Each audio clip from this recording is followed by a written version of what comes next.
Today, I'm at Richard's Fabulous Finds in Chicago, and Richard has an exceptional assortment of vintage suits. Hi, Richard. Good morning.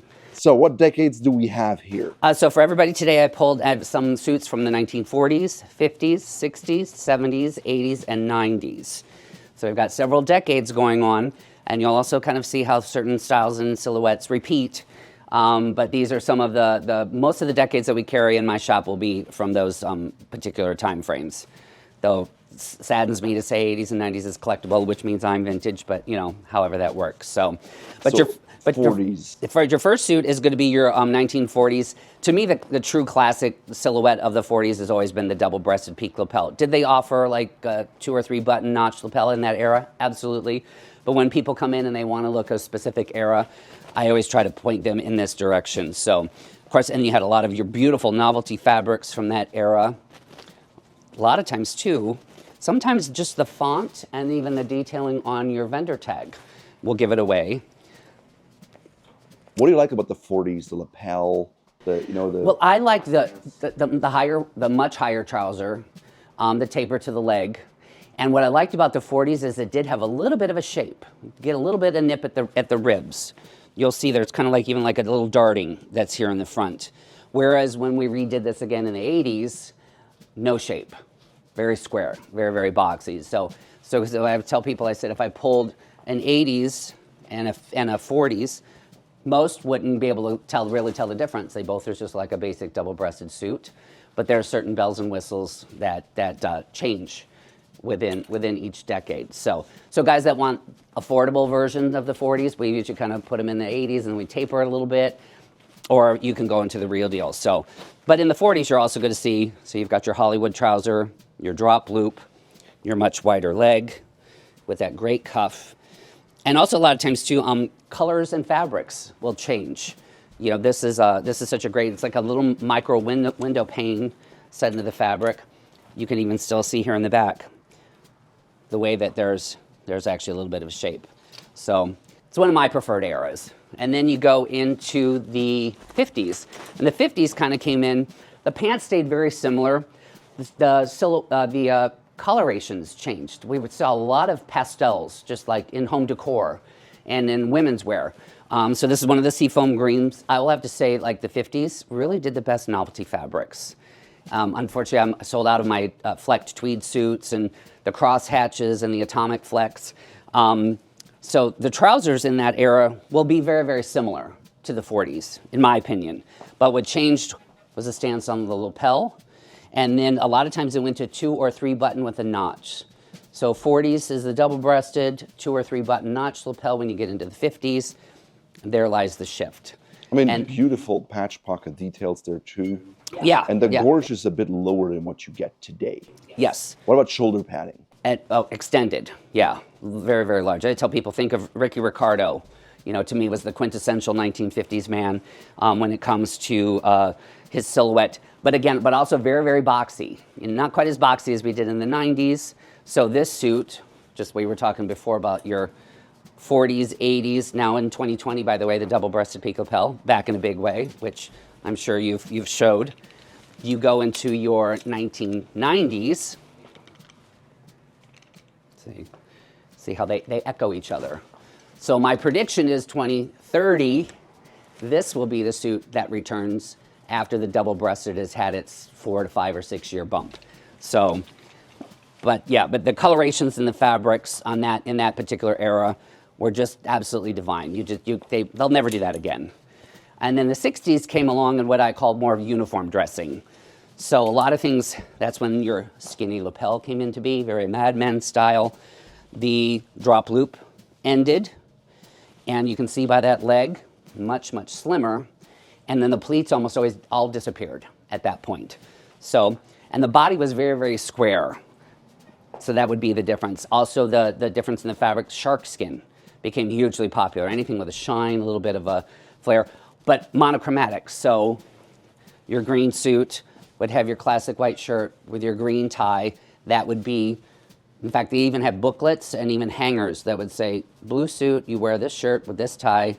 It was very uniform. That's why when the 70s came around, the backlash to uniform dressing in particular happened. So when you pick a tie, how do you make sure it works with the suit? Well, again, this is one of the great debates that we have in the vintage world. I tell gentlemen, if the end of the blade of your tie fits into your lapel, you know you have a tie that matches the era of the suit. It's not always 100%, but if you took a double wide 70s and put it with this suit with a skinny lapel, then that's not going to look right. But also, you know, and then the shirts in the 60s also followed suit with their slightly shorter depth, and spread collar was predominant, whereas in the 40s and the 50s, the spear collar seemed to reign supreme. So yeah, it was a totally different time. And then next, which is the one era that most people don't like to return to, but we do sell quite a bit of it here at Richard's Fabulous Finds, are 1970s suits. And this was really a backlash to the uniform dressing of the 1960s. You're going to have a lot of polyester, a lot of extended shoulders, sometimes with a little more rope, a little more like a little 30s element. But the one thing that they did, and I don't know if we'll ever do back, is the bell bottom. And it was a return to the three-piece. That's really the last time we've really had like a big push for three-piece suits. And of course, no 70s suit would ever be complete without your extended spear collared shirt and your double wide polyester, of course. This one's silk. Your neckwear. And again, you know, when you go into the neckwear, I could tell guys, the width of your lapel, you got the right tie to go with your vintage suit. Then we go into the 80s. And really the 80s to me kind of was a reflection of the 40s. Just so it's a 35 to 40 year cycle in what I find in my industry. So, and then that era, the lapels actually weren't quite as wide. The stance was a little bit lower. And then, of course, the trousers was really the different thing. This was more like your standard mid-rise. And then, of course, but you did have your taper and your cuff. And in that particular time frame, also what kind of made a return too was very pop art style. Swing era ties were very bold and graphic. And we had a lot of that return in that particular. So a lot of times, so 80s does the 40s. And now we're back to double-breasteds. Then you get into the 1990s, where 2 or 3 button notch lapel, full cut trouser. 90s does the 50s. So, but the shoulder padding in the 90s. And the shoulder pad. Well, I think it was dependent upon the designer and the brand that extended. I call it the Armani shoulder, where it was like bold, and then it kind of had a really hard roll on the end. I don't know if we'll ever go back to that one. Though the collectability for a vintage 90s Armani is insane right now. I get calls all the time. But you'll see, you know, again, very, very similar in their core, not exactly the same. The 50s and the 90s, very similar. And of course, you got your standard notch lapel, 2 button. You'll see how much lower this one goes. Because in this era, the pant was so high that the ties were much shorter. And people always ask why were they so short? Well, your pant used to sit above your belly button, and then in the 90s it went slightly under the belly button. So that's the difference in the length of ties. But so my prediction is 2030. This will be back. So 50s, 90s, 2030. I guarantee it. Let's dive right in here. You have Okay. this beautiful tie rack. Yes. 1920s. Yes, we do actually here at Richard's Fabulous Finds. We separate all of our ties by decade. We do a lot of TV movie industry, so when they come in, I'm like, we've done the work for you, because most places you go to, what do you usually find? Shoebox full of ties, all thrown in a ball. How do you know which is which decade? So I've done the work for you. In the 20s and the 30s, not so many 20s, but 30s, you had a lot of unconstructed ties, and they're much shorter, and people always ask as to why. Pants were a little higher waisted, but in the 30s especially, the three-piece suit really did reign supreme, so you really didn't need a tie to go from your neck to your belt buckle. So a lot of the ties are definitely shorter in their body stance.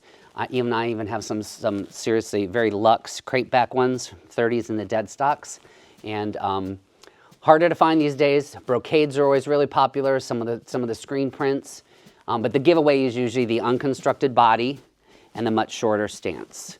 Then we get into the 40s and the 50s, which the pants still high waisted, but a little wider, a little bolder, a little more graphic detail. You've got your late 40s, 50s pieces are usually done in a brocade. I'm sorry, not brocade, jacquard, tone on tone. And then your earlier pieces are usually just in a flat fabric. But the 40s and the 50s did have a lot of bleed through, kind of little crossover into their styles and their designs. Hand painteds were really popular. And, but again, they do tie much shorter. I would probably only ever do a 4-in-hand knot for these two eras because of how much shorter in the body they'll stand, unless if you're trying to wear them in a modern way, because the tie will be very, very short. Okay?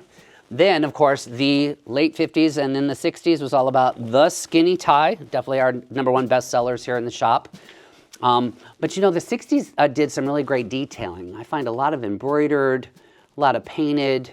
I mean, some of the wovens and the details and the designs in the 60s were just absolutely brilliant. But again, you should have a slightly more narrow lapel on your suit to wear with your skinny tie. And then of course, the 70s with your double wides, usually done in some version of synthetic or polyester. There was silk, but it was definitely a time of bold ties. And again, this is another one I would seriously ever do a 4-in-hand, because if you do a double Windsor with this one, you're going to have a knot this thick to go around your neck. And it wasn't all bad. I mean, if you look at that, I mean, that could be a Paul Stewart, that could be a Brooks Brothers, that could be a Ralph Lauren. If you didn't tell somebody it was literally from the 70s, I don't think they'd even ask. But it is. So fashion always comes around, always in a circle. Some real funky, but sometimes also conservative, you know. And then at Richards, our favorite section, of course, is it's mixed eras, but our famous wall of bow ties. And I've got bow ties that could be all the way from the 30s, all the way up to somewhat modern. But of course, in the 70s, one speaks for themselves because they're super, super wide. Let's see. And then you've got your 30s, 40s. Diamond point was really popular, 20s and 30s. And then, hopefully this has it. And you know it's a really old tie. Look how small that neck goes. A size 13 on a full-grown man today is not going to happen, but it would have happened in the 20s and 30s. So that's also the giveaway, that you've got a genuine vintage piece of neckwear. And that is the wall of ties. If you're interested in learning more about what real men wore in the past, check out our dedicated playlist. Our thanks to Richard's fabulous finds for hosting us in Chicago.